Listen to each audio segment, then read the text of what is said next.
Hey everyone, and welcome back to another Gaijin Gamer video on Genshin Impact.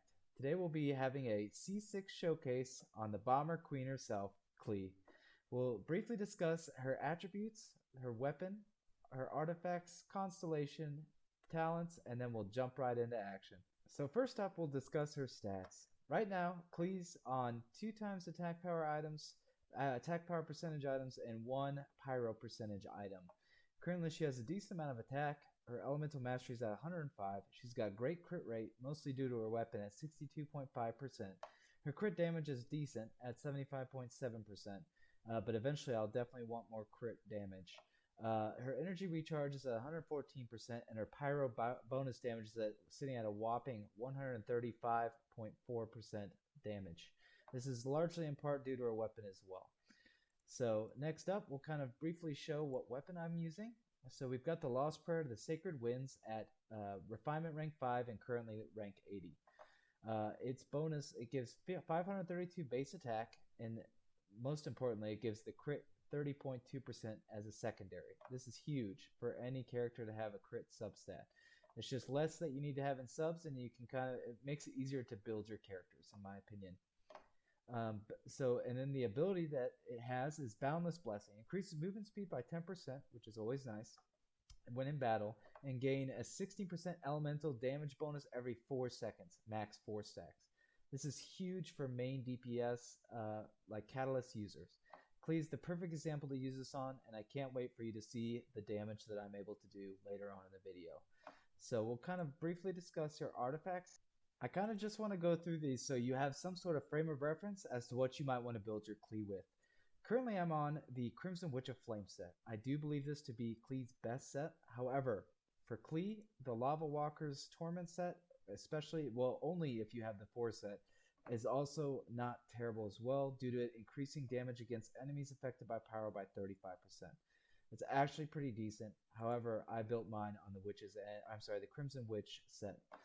I'll just kind of flip through my pieces here briefly, just so you can kind of see. I mostly focus on the crit rate, elemental mastery, crit damage, attack percentage, and energy recharge. Just kind of the basics, all offensive, to try to make my Klee do as much damage as possible. So we'll just quickly go through these.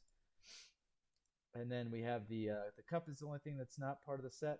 I've got my 4-piece, and this is just because I needed a pyro damage bonus goblet.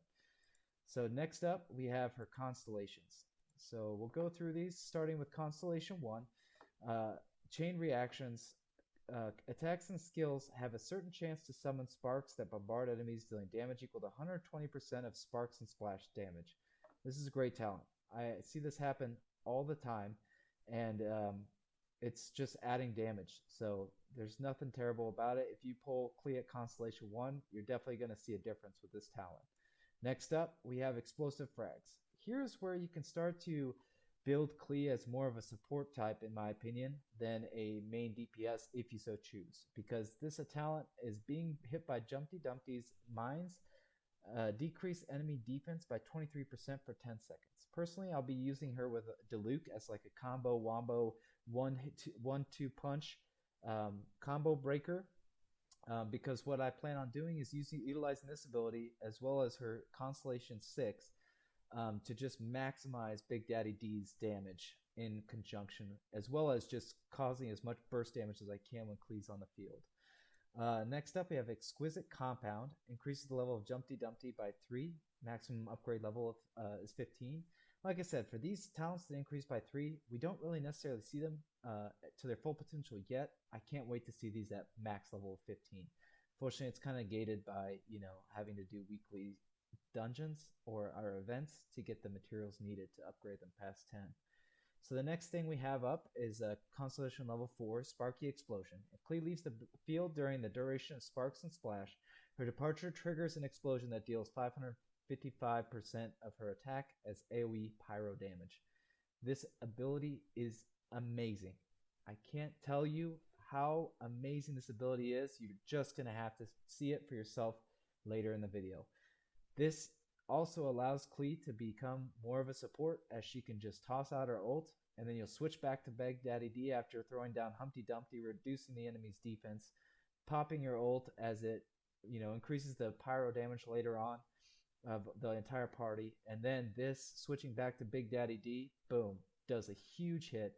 And it kind of allows for you to deal some AoE damage because Diluc is not necessarily focused on AoE damage. But this, regardless, if you're able to get her at Constellation 4, this is a huge increase and you're going to freaking love it. Next up, Nova Burst. Same thing as the third Constellation. I can't wait to see it at max level. Finally, we have Blazing Delight. While under the effects of Sparks and Splash, other members of the party will continuously regenerate energy. When Sparks and Splash is used, all party members will gain a 10% pyro bonus damage for 25 seconds.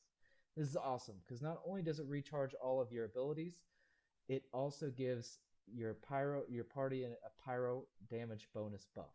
That's why I'm going to use her, like I said, as a wombo combo with Big Daddy D because she just sets him up. Well, not only does she do a ton of burst damage, but she sets him up to just go to town and hit like a Mack truck on whatever he's doing. So next up, we'll discuss her talents. So these are just kind of what I'm running with. Don't have anything crazy far. I think she scales pretty decently well. Not necessarily for attack, just kind of want to go over that. Boom, kind of just giving you some frame of reference as to what mine look like at these levels. So her abilities that she gets: when Jumpty Dumpty and normal attack deal damage, Klee has a 50% chance to obtain an explosive spark. The explosive spark is consumed by the next charge attack, which costs no stamina and deals 50% increased damage. This is huge.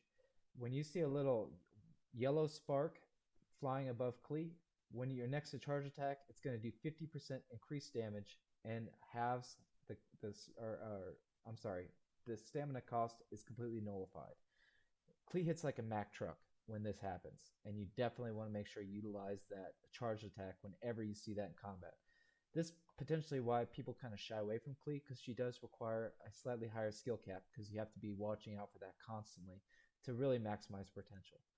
And then this is the ability she gets at Ascension level rank 4. When a charged attack results in a crit, all party members gain 2 elemental energy. This in conjunction with the last ability, she definitely wants to use her charged ability as much as possible whenever that spark is up, as well as much as possible in general. The problem is you'll sometimes run into stamina issues.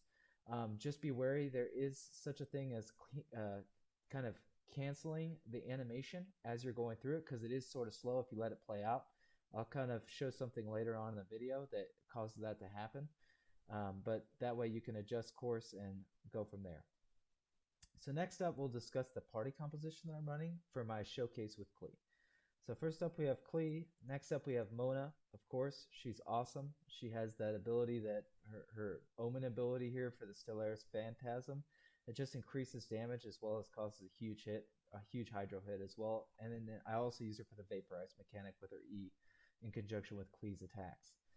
Another thing that I am using that I failed to mention last video is that she is currently rocking the Thrilling Tales of the Dragon Slayers. It's awesome. I swap into Mona right before I swap into Klee just to buff her attack up that extra 48% prior to just going to town on whatever I'm attacking. Next up, we have our boy Bennett. A lot of people are sleeping on Bennett. However, Bennett is amazing. He's got something called the Fantastic Voyage. This thing's awesome because it gives a percentage of Bennett's attack to whoever is inside the circle that he creates. And you'll see that in the video later on. And not only does he create the circle, but if you have him at Constellation 1, if you're lucky enough to get a single Constellation, he's got the Grand Expectation. Fantastic Voyage's attack increase no longer has an HP restriction and gains an additional 20% base attack, just further increasing the damage as much as possible. Finally, in the party, I'm running Jean, not only as a healer, but also she has some synergy with Klee. If the enemies don't hit all of the mines that she creates with her Jumpty Dumpty, then you can then suck them up and just throw them at the enemy with Gale Blade here. And I'll show you a brief video immediately following this.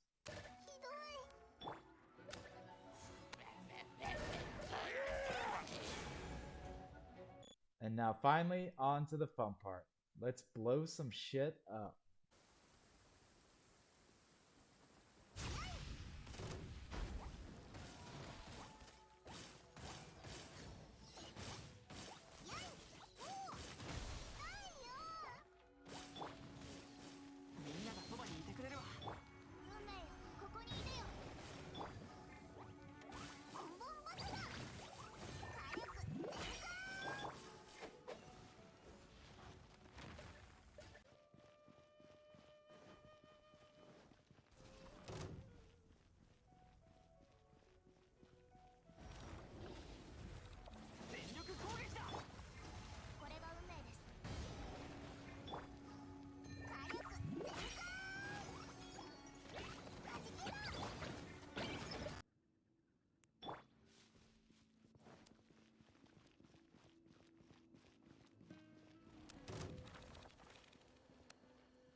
So as you can see, not only is Klee the most cute character, but potentially the most dangerous as well.